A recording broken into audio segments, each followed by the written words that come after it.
Mapagpalang araw po sa lahat ng ating mga manonood, lalong-lalo na po sa ating mga SSS members at pensioners.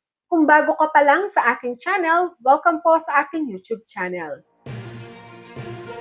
Sa video na ito, atin pong tatalakayin ang tanong, pwede bang magbayad ng advance sa SSS contribution ng isang self-employed, voluntary, non-working spouse at OFW?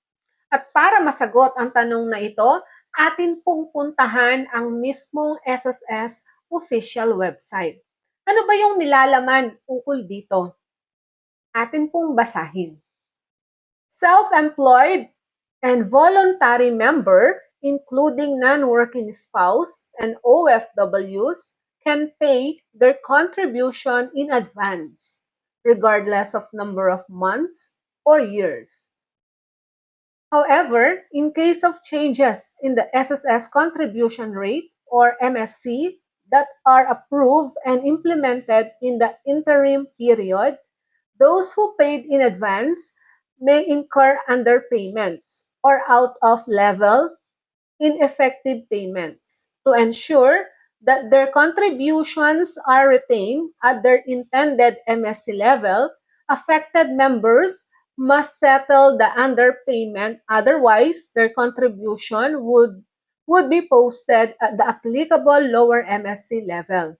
Malinaw na sinasaad dito yung mga self-employed, voluntary member, non-working spouse, at OFW. Pwedeng-pwede silang magbayad ng advance payment. Ilang buwan o years ba ang pwedeng bayaran na advance sa SSS contribution?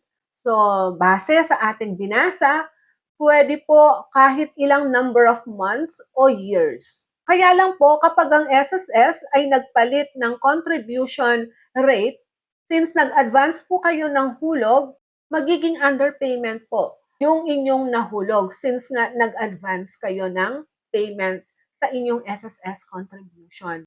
So, ang gawin lang po dito kapag nagkataon na nag-adjust o nagpalit ng contribution rate si SSS, pag nagpalit po kasi ng contribution rate si SSS, nag-a-adjust po yung monthly salary credit o yung amount na hulog sa SSS. So, pag nagkataon po, pwede naman ninyong bayaran yung underpayment.